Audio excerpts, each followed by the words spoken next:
लेह में दुनिया का सबसे बड़ा तिरंगा लहराया गया है। भारतीय सेना की 57 इंजीनियरिंग रेजिमेंट के 150 सैनिकों ने खादी से बने इस तिरंगे को 2000 फीट की ऊंचाई पर लगाया है। 4600 मीटर खादी से बने इस ध्वज का वजन करीब 1400 किलोग्राम है। खास बात यह भी है कि खादी ग्रामोद्योग ने इसे बापू को उनकी जयंती पर समर्पित किया है।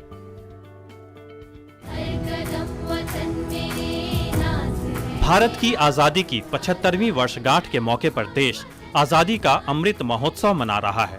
ऐसे मौके पर गत 2 अक्टूबर को केंद्र शासित प्रदेश लद्दाख के लेह में खादी के बने दुनिया के सबसे बड़े राष्ट्रीय ध्वज का अनावरण हुआ। लेह स्थित भारतीय सेना के फायर एंड फ्यूरी कोर के प्रांगण में स्थापित इस तिरंगे झंडे का वजन करीब 1400 किलोग्राम है। मुंबई के खादी डायर्स एंड प्रिंटर्स ने इस तिरंगे झंडे को तैयार किया है, जो खादी एवं ग्रामोद्योग आयोग से संबद्ध है। 225 फीट लंबे और 150 फीट चौड़े इस विशालकाय राष्ट्रीय ध्वज को बनाने में 49 दिन का वक्त लगा। इस ध्वज को मुंबई से लाने और ऊंचे पहाड़ पर स्थापित करने का काम सेना के 57 इंजीनियर रेजिमेंट ने किया। IIT दिल्ली के शोधकर्ताओं ने एक ऐसी डिवाइस विकसित की है जो पानी की बूंदों, बारिश की बूंदों, झरना और समुद्री लहरों से बिजली पैदा करने में सक्षम है। ट्राइबो इलेक्ट्रिक इफेक्ट और इलेक्ट्रोस्टैटिक इंडक्शन तकनीक के जरिए इस डिवाइस को तैयार किया गया है। इस डिवाइस को नाम दिया गया है ट्राइबो इलेक्ट्रिक नैनो जनरेटर। इस डिवाइस के जरिए मिलीवॉट में ऊर्जा उत्पन्न की जा सकती है, जिसका उपयोग कई छोटे इलेक्ट्रॉनिक उपकरणों मसलन घड़ी, digital thermometer, radio frequency transmitter, health care sensor और पेडोमीटर को बिजली देने के लिए किया जा सकता है, जो रोजमर्रा की जरूरतों के लिए आवश्यक है। डिवाइस के जरिए पैदा की गई बिजली का तात्कालिक उपयोग करने के अलावा इसे बैटरी में स्टोर भी किया जा सकता है। इस नैनो जनरेटर को तैयार करने में IIT दिल्ली के शोधकर्ताओं को 3 साल का वक्त लगा। भारत सरकार के इलेक्ट्रॉनिक्स और सूचना प्रौद्योगिकी मंत्रालय और विज्ञान एवं प्रौद्योगिकी विभाग ने इस शोध कार्य की फंडिंग की। IIT दिल्ली के शोधकर्ताओं ने जो डिवाइस विकसित किया है उसका ये प्रोटोटाइप है। इस डिवाइस के जरिए 1 से 10 मिलीवॉट तक बिजली पैदा की जा सकती है, जिसे बैटरी में स्टोर कर उपयोग में लाया जा सकता है। साथ ही रिसर्च में ये भी पाया गया है कि खारे पानी में इस डिवाइस के जरिए अधिक बिजली पैदा की जा सकती है, यानी समुद्री लहरों से भी इस डिवाइस के जरिए बिजली पैदा की जा सकती है। इंडियन प्रीमियर लीग में रविवार को जम्मू कश्मीर के युवा तेज गेंदबाज उमरान मलिक ने वो कारनामा कर दिखाया जिसे आज तक बड़े से बड़ा गेंदबाज नहीं कर पाया है। सनराइजर्स हैदराबाद में टी नटराजन की शॉर्ट टर्म रिप्लेसमेंट के तौर पर टीम में शामिल किए जम्मू कश्मीर के उमरान मलिक ने अपने पहले ही मैच में एक नया रिकॉर्ड बना दिया है। वो IPL में सबसे तेज गेंद फेंकने वाले भारतीय तेज गेंदबाज बन गए हैं। उमरान ने अपने पहले ओवर की तीसरी गेंद 150.06 प्रति किलोमीटर घंटे की स्पीड से फेंकी, जो कि IPL में भारत की तरफ से किसी भी तेज गेंदबाज द्वारा फेंकी गई सबसे रफ्तार भरी गेंद रही। इससे पहले ये रिकॉर्ड मोहम्मद सिराज के नाम था, जिन्होंने 147.68 प्रति किलोमीटर घंटे की रफ्तार से बॉल फेंकी थी। उमरान ने अपने 4 ओवर के स्पेल में महज 27 रन दिए। हालांकि वे अपने डेब्यू मुकाबले में कोई विकेट नहीं निकाल सके। सनराइजर्स हैदराबाद के खिलाफ कोलकाता नाइट राइडर्स की जीत में दिनेश कार्तिक ने अहम भूमिका निभाई। उन्होंने नाबाद 18 रन की महत्वपूर्ण पारी खेली। इस दौरान कार्तिक ने IPL में अपने 4000 रन भी पूरे कर लिए हैं। वो IPL में 4000 रन बनाने वाले 11 बल्लेबाजों में से एक बन गए हैं। उनके नाम 209 मैचों में 4013 रन हो गए हैं। हुए रामानंद सागर के बेहद लोकप्रिय पौराणिक धारावाहिक रामायण में रावण का किरदार निभाने वाले अभिनेता अरविंद त्रिवेदी का मंगलवार की रात को मुंबई के कांदिवली स्थित घर पर निधन हो गया। वो 83 साल के थे और लंबे समय से उम्र संबंधी बीमारियों से जूझ रहे थे। अरविंद त्रिवेदी का जन्म 8 नवंबर 1938 को मध्य प्रदेश के उज्जैन में हुआ था। उनका शुरुआती करियर गुजराती रंगमंच से शुरू हुआ। हिंदी के पॉपुलर शो रामायण से घर घर पहचान बनाने वाले लंकेश यानी अरविंद त्रिवेदी ने लगभग 300 हिंदी और गुजराती फिल्मों में अभिनय किया था। त्रिवेदी को गुजराती फिल्मों में सर्वश्रेष्ठ अभिनय के लिए गुजरात सरकार द्वारा कई पुरस्कार प्रदान किए गए थे। अरविंद त्रिवेदी ने 20 जुलाई 2002 से 16 अक्टूबर 2003 तक केंद्रीय फिल्म प्रमाणन बोर्ड के प्रमुख के रूप में काम किया था। वो 1991 में भारतीय जनता पार्टी के सदस्य के रूप में साबरकांठा निर्वाचन क्षेत्र से सांसद चुने गए और 1996 तक इस पद पर रहे।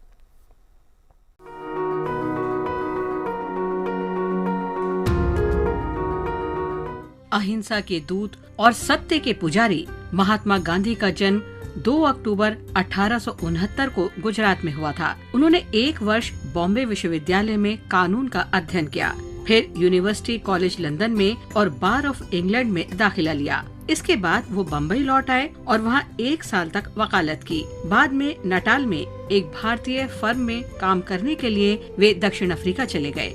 दक्षिण अफ्रीका में गांधी जी का सामना नस्लवाद से हुआ। ट्रेन में उनके पास प्रथम श्रेणी का वैध टिकट होते हुए भी उन्हें वहां से निकालकर तीसरी श्रेणी के डिब्बे में धकेल दिया गया।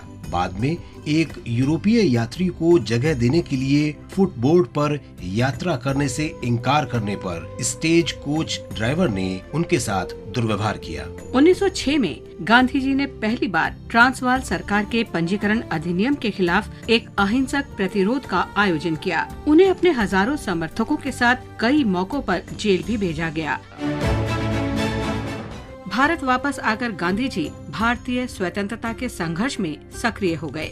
सच्चाई का लेकर शस्त्र और अहिंसा का ले अस्त्र। उन्होंने भारतीय राष्ट्रीय कांग्रेस के सम्मेलनों में भाषण दिए और प्रमुख नेताओं में शामिल हो गए। 1918 में गांधी जी ने विनाशकारी अकाल के दौरान अंग्रेजों द्वारा लगाए गए कर को बढ़ाने का विरोध किया। नागरिक प्रतिरोध के आयोजन के लिए उन्हें बिहार के चंपारण में गिरफ्तार किया गया था। भारतीय राष्ट्रीय कांग्रेस पार्टी के नेता के रूप में गांधी जी ने ब्रिटिश अधिकारियों के साथ स्वतंत्रता और असहयोग के लिए अभियान स्वराज शुरू किया। उन्होंने भारतीयों से ब्रिटिश सामान का बहिष्कार करने तथा अपने स्वयं के बुने कपड़े और सामान का इस्तेमाल करने का आग्रह किया।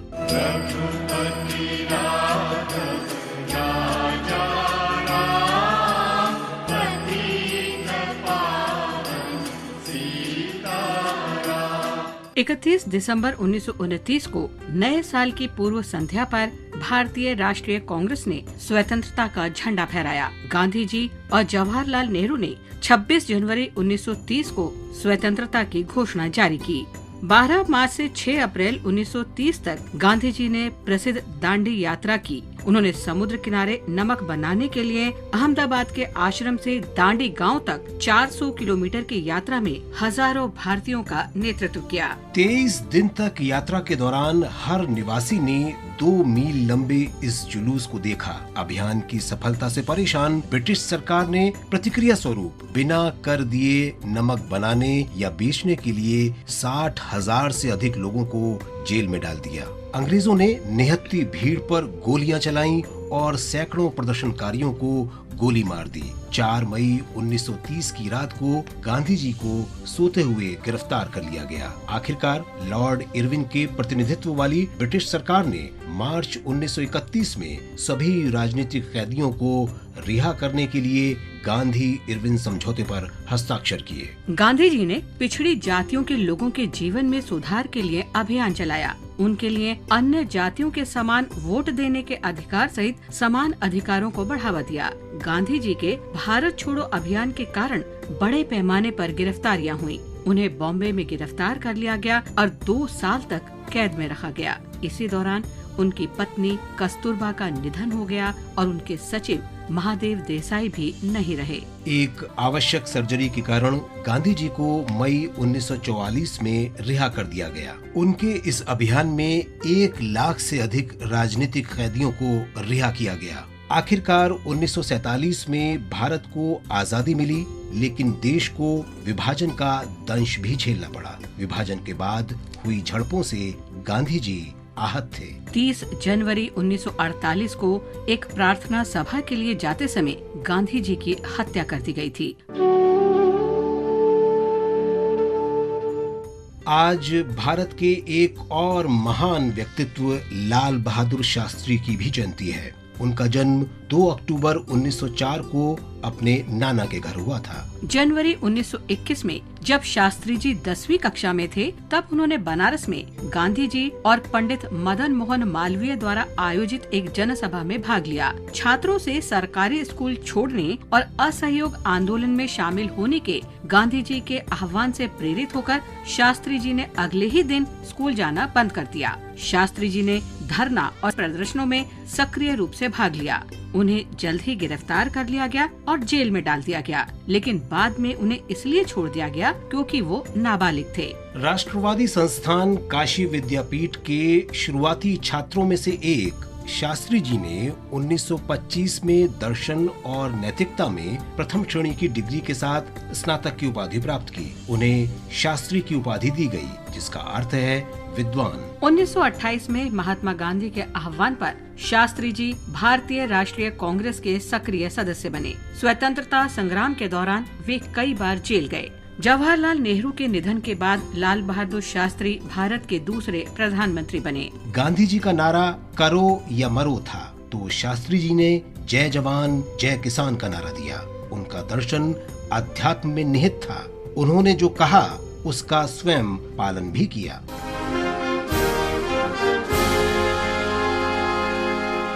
राष्ट्रीय पोषण अभियान के तहत सभी को पोषक तत्व मुहैया कराने का विशेष अभियान चलाया जा रहा है, लेकिन पोषक तत्वों का शरीर पर असर हो सके, इसके लिए जरूरी है कि व्यक्ति को उचित मात्रा में नींद भी मिले।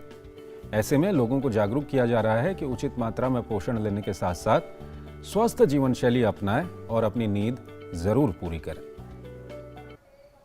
पोषक तत्व सही ढंग से शरीर में अवशोषित हों और उनका सही प्रभाव पड़े, इसके लिए उचित मात्रा में नींद लेना भी बेहद आवश्यक है। आयुर्वेद के मुताबिक आहार, योगाभ्यास और निद्रा ये शरीर को स्वस्थ रखने के लिए महत्वपूर्ण स्तंभ हैं। सही नींद के अभाव में पोषक तत्वों का शरीर पर असर नहीं होता। आयुर्वेद के मुताबिक रोजाना सही अवस्था में पर्याप्त नींद लेने से पाचन तंत्र और मेटाबॉलिज्म दुरुस्त रहता है और शरीर आहार में लिए गए पोषक तत्वों को सही ढंग से अवशोषित कर पाता है। इसलिए अपनी निद्रा के लिए एक रूटीन बनाएं, सुबह जल्दी उठें और रात में जल्दी सोएं।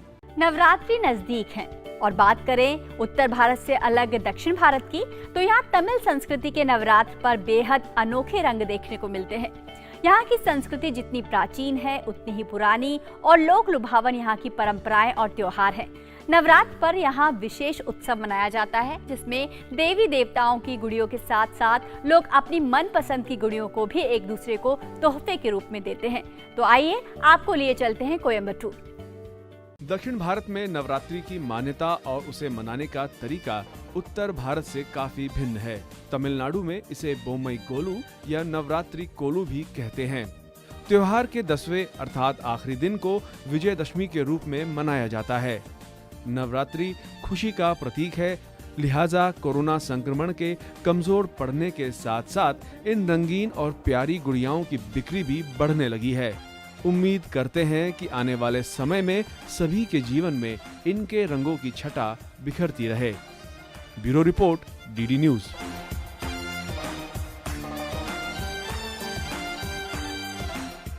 एक महान समाज सुधारक और भारतीय स्वतंत्रता आंदोलन के सबसे प्रतिष्ठित प्रतिनिधियों में से एक एनी बेसेंट का जन्म 1 अक्टूबर 1847 को लंदन में हुआ था।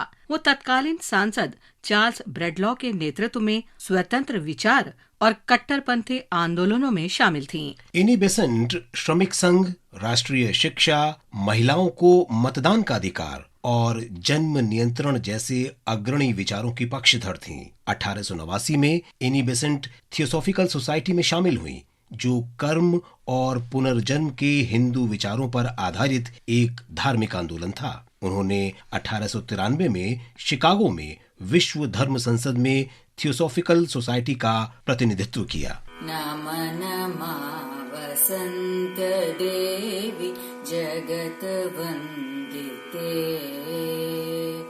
प्रज्वलिते ज्ञान ज्योति सकल जनहिते नम नमा वसन्त देवी जगतवन्दिते। एनी बेसेंट 1893 में भारत आईं और उन्हें यहाँ की मिट्टी से प्यार हो गया। वे महिलाओं की स्वतंत्रता, शिक्षा और विशेष रूप से उनके भारतीय स्वतंत्रता संग्राम में भाग लेने के पक्ष में खड़ी थीं। महात्मा गांधी ने एक बार एनी बेसेंट के बारे में कहा था, उन्होंने भारतीय लोगों को गहरी नींद से जगाया है। उन्होंने लोकमान्य तिलक के साथ 1916 में होम रूल लीग की सह स्थापना की, जिसका उद्देश्य भारत में लोकतंत्र और साम्राज्य के भीतर प्रभुत्व के लिए अभियान चलाना था। जून 1917 में ब्रिटिश साम्राज्य ने एनी बेसेंट को जब गिरफ्तार किया तो कांग्रेस और मुस्लिम लीग दोनों ने इसका कड़ा विरोध किया। सितंबर 1917 में जब बेसेंट को रिहा किया गया तो देश भर से लोगों की भीड़ ने उनका स्वागत किया। बाद में दिसंबर 1917 में उन्हें भारतीय राष्ट्रीय कांग्रेस की पहली महिला अध्यक्ष के रूप में चुना गया। एनी बेसेंट ने 1916 में दरभंगा के महाराजा रामेश्वर सिंह, बनारस के महाराजा प्रभु नारायण सिंह, मदन मोहन मालवीय और सुंदरलाल की सहायता से बनारस हिंदू विश्वविद्यालय की स्थापना की। बाद में उन्होंने 1922 में हैदराबाद राष्ट्रीय कॉलेजिएट बोर्ड भारत की स्थापना में भी सहायता की। 20 सितंबर 1933 को चेन्नई में एनी बेसेंट का निधन हो गया।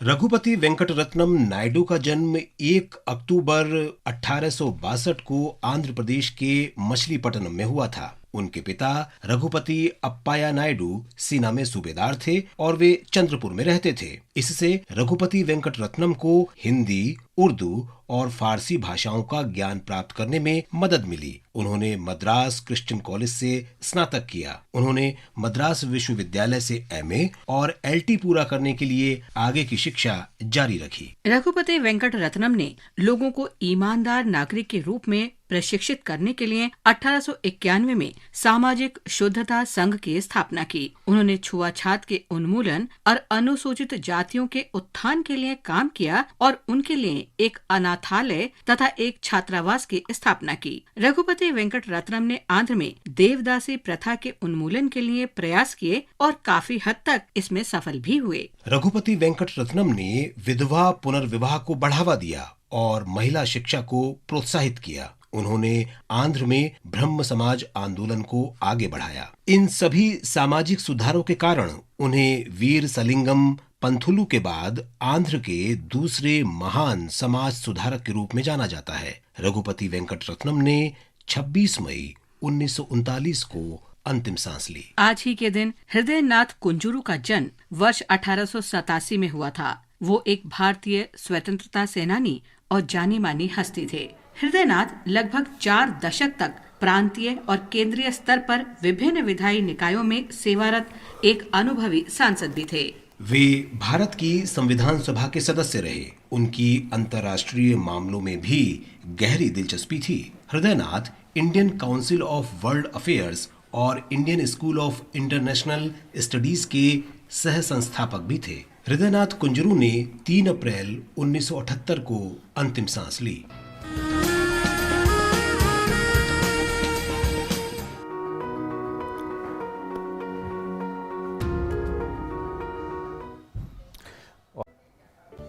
और आज़ादी के अमृत महोत्सव के तहत आज के एपिसोड में हम शहीद भगत सिंह की जयंती मनाएंगे, जिनका जन्म आज 1907 में हुआ था। साथ ही इसी दिन मुगल राजा बहादुर शाह जफर 62 साल की उम्र में गद्दी पर बैठे थे। तो आइए देखते हैं ये रिपोर्ट।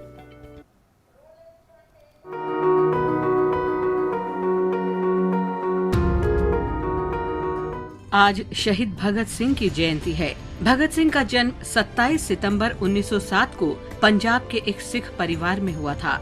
भगत सिंह के जन्म के समय उनके पिता किशन सिंह ब्रिटिश शासकों के खिलाफ लड़ने के कारण जेल में थे। किशन सिंह महात्मा गांधी के अनुयायी थे।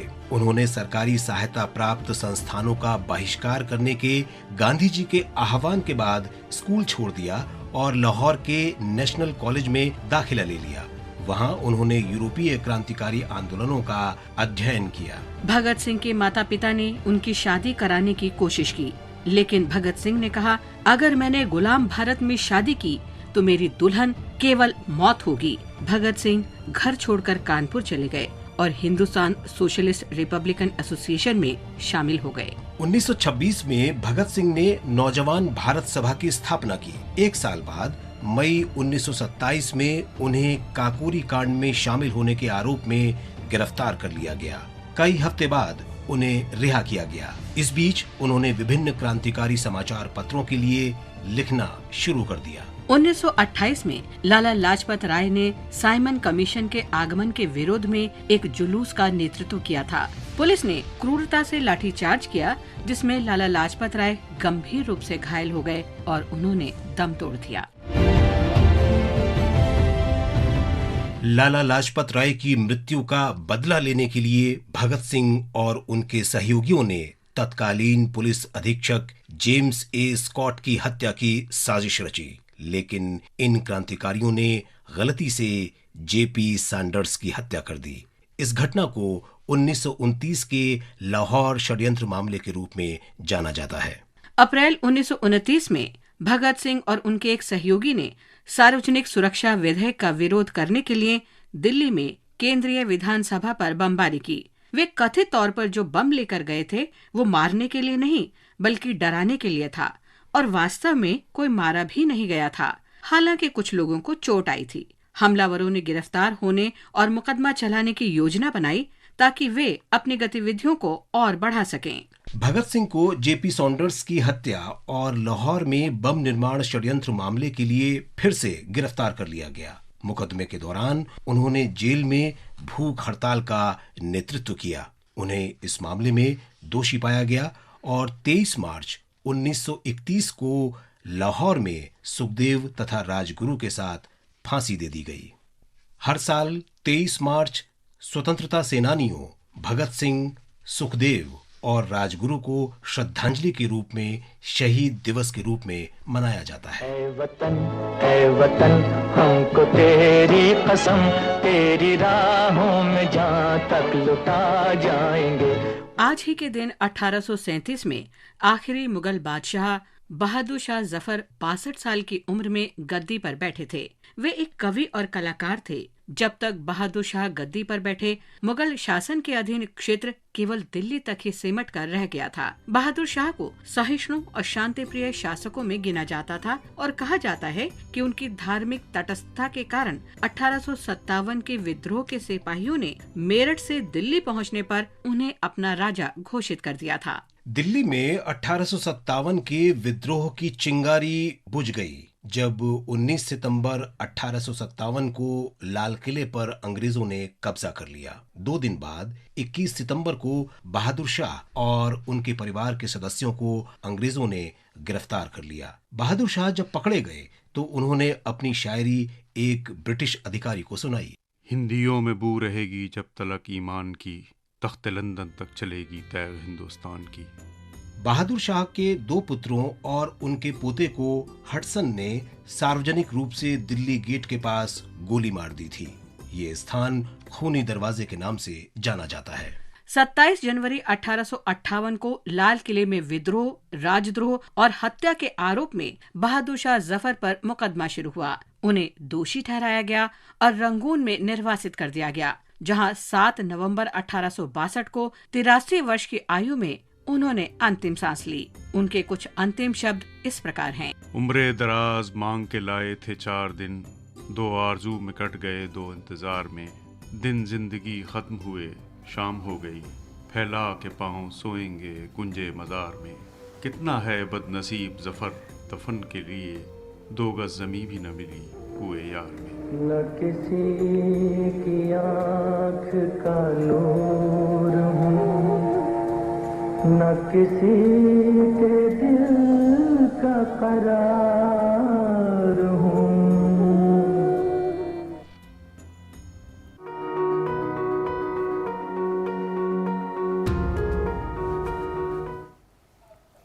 और आइए अब देखते हैं दुनिया भर की कुछ खास खबरें।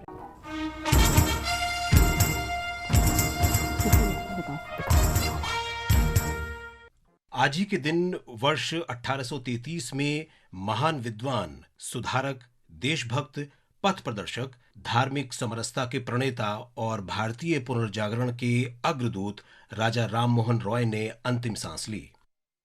बचपन से ही उन्होंने अंधविश्वासों और सामाजिक कुरीतियों का विरोध किया। वे हिमालय में घूमते रहे और तिब्बत चले गए। वे कई जगह गए और इस दौरान प्राप्त अनुभवों ने उन्हें व्यापक दृष्टिकोण दिया। उन्होंने अंग्रेजी, विज्ञान, पश्चिमी चिकित्सा और प्रौद्योगिकी के अध्ययन की हिमायत की। 1814 में राजा राममोहन रॉय ने सामाजिक और धार्मिक सुधार शुरू करने के लिए आत्मीय सभा का गठन किया। उन्होंने विधवाओं के पुनर्विवाह के अधिकार और महिलाओं के लिए संपत्ति के अधिकार सहित महिलाओं के अधिकारों के लिए अभियान चलाया। उन्होंने महिलाओं की शिक्षा का भी समर्थन किया। 1828 में राममोहन रॉय ने ब्रह्म समाज की स्थापना की, जो देश के पहले सामाजिक धार्मिक सुधार संगठनों में से एक था। नित्य निरंजन निखिल कारण विभु विश्वनिकेतन विकार विहीन काम क्रोधहीन विकार विहीन काम क्रोधहीन निर्विशेष सनातन। ये राजा राममोहन रॉय ही थे जिन्होंने सती प्रथा को समाप्त करने के लिए लड़ाई लड़ी थी। राजा राममोहन रॉय को मुगल बादशाह अकबर शाह द्वितीय ने राजा की उपाधि दी थी और उन्हें अपना प्रतिनिधित्व करने के लिए इंग्लैंड भेजा था। वो 1833 में इंग्लैंड गए। ब्रिस्टल पहुंचने के 10 दिन बाद राजा राममोहन रॉय बीमार पड़ गए। उन्हें मेनिंजाइटिस हुआ था। 27 सितंबर 1833 को इस महान समाज सुधारक ने अंतिम सांस ली।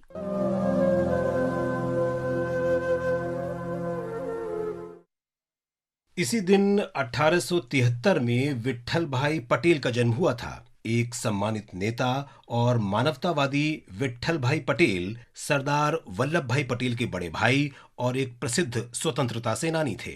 गुजरात के नाडियाड में जन्मे विट्ठल भाई ने लंदन में कानून की पढ़ाई की। वे एक जाने माने वकील थे। उन्होंने बॉम्बे और अहमदाबाद की अदालतों में वकालत की। विट्ठल भाई ने 1914 में बॉम्बे प्रांतीय विधान परिषद में 2 विधेयकों को पारित कराने में महत्वपूर्ण भूमिका निभाई थी। ये थे बॉम्बे जिला नगर अधिनियम संशोधन विधेयक और नगर नियोजन विधेयक। उन्हें 1917 में बॉम्बे शहर के बाहर बॉम्बे प्रेसिडेंसी में नगरपालिका जिलों में प्राथमिक शिक्षा के विस्तार का श्रेय दिया गया था। जब 1922 में चौरी चौरा की घटना के बाद महात्मा गांधी ने असहयोग आंदोलन समाप्त कर दिया, तो पटेल ने चित्तरंजन दास और मोतीलाल नेहरू के साथ स्वराज पार्टी बनाने के लिए कांग्रेस छोड़ दी। वे 1925 में केंद्रीय विधानसभा के पहले निर्वाचित अध्यक्ष थे और 1927 में दोबारा इसके अध्यक्ष चुने गए।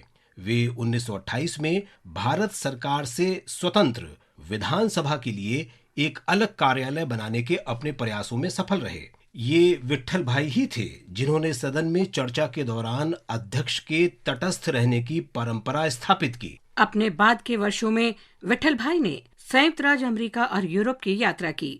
यूरोप में उनकी तबीयत खराब हो गई और 22 अक्टूबर 1933 को स्विट्जरलैंड के जिनेवा में उनकी मृत्यु हो गई।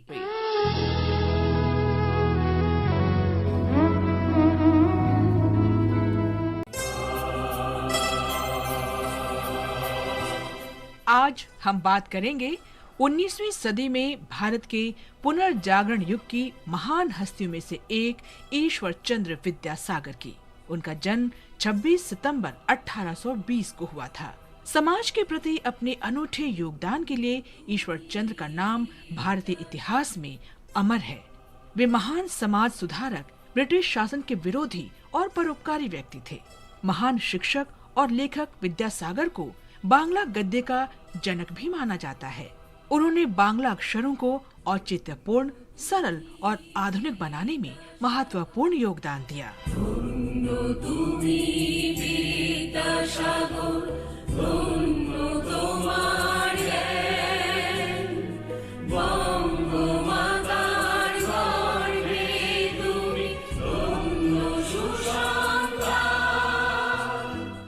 ईश्वर चंद्र का जन्म बीर सिंह गांव में हुआ था, जो अब मेदिनीपुर जिले में है। विद्यासागर बचपन से ही बहुत होनहार थे। उनकी पारिवारिक स्थिति ठीक नहीं थी। लेकिन इन हालात में भी विद्यासागर ने हार नहीं मानी और स्ट्रीट लाइट में ही पढ़ाई की। पढ़ाई में वे बेहद तेज थे। उन्होंने सभी परीक्षाएं बहुत अच्छे अंकों से उत्तीर्ण की।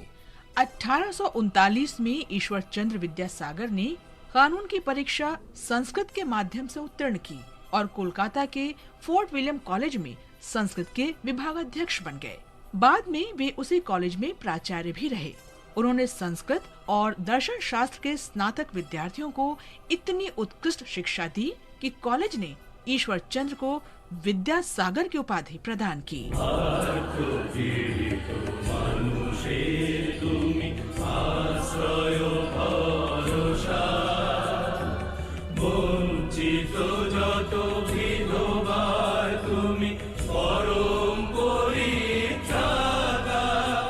विद्यासागर महिलाओं, विशेष रूप से बंगाल में विधवाओं के उत्थान के लिए प्रसिद्ध हैं। उन्होंने खास तौर से बाल विधवाओं की बेहतरी के लिए काम किया।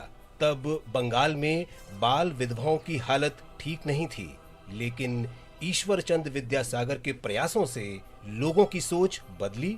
विद्यासागर ने बहुविवाह के खिलाफ भी लड़ाई लड़ी। विद्यासागर ने महिला शिक्षा और अधिकारों के लिए क्रांतिकारी आंदोलन चलाया। समाज के कड़े विरोध के बावजूद उन्होंने हिंदू विधवा पुनर्विवाह के लिए विधायी परिषद में याचिका दी। आखिरकार लॉर्ड डलहौजी ने व्यक्तिगत रूप से विधेयक को अंतिम रूप दिया और इस तरह हिंदू विधवा पुनर्विवाह अधिनियम 1856 अस्तित्व में आया।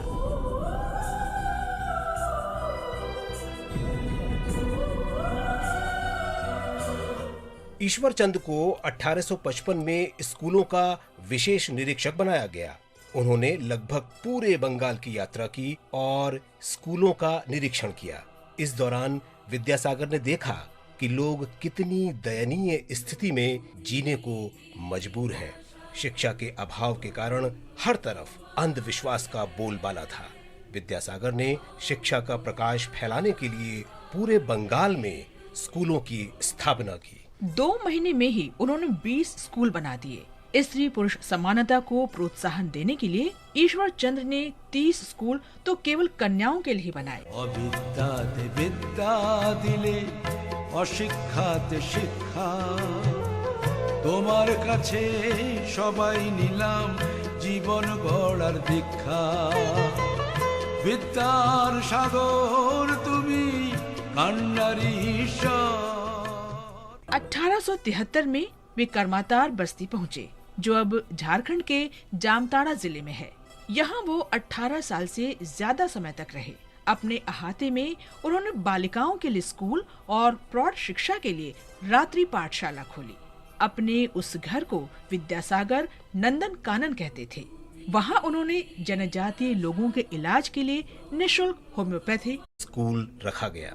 वहाँ अब भी होम्योपैथी क्लिनिक चल रहा है, जिसके जरिए स्थानीय लोगों की सेवा की जा रही है। विद्यासागर के घर को वैसे ही तैयार किया गया है जैसा उनके समय था। झारखंड सरकार ने महान समाज सुधारक की जयंती के अवसर पर 26 सितंबर 2019 को करमातार ब्लॉक का नाम ईश्वर चंद्र विद्यासागर ब्लॉक कर दिया। भारतीय डाक विभाग उन पर 2 बार 1970 और 1998 में डाक टिकट भी जारी कर चुका है। 29 जुलाई 1891 को महान समाज सुधारक ईश्वर चंद्र विद्यासागर का कोलकाता में निधन हो गया। महान बांग्ला कवि माइकल मधुसूदन दत्त के शब्दों में विद्यासागर में प्राचीन काल की प्रतिभा और बुद्धि है, अंग्रेजों जैसी ऊर्जा है और बंगाली माता का हृदय है। ईश्वर चंद्र विद्यासागर जैसी महान हस्ती को नमन।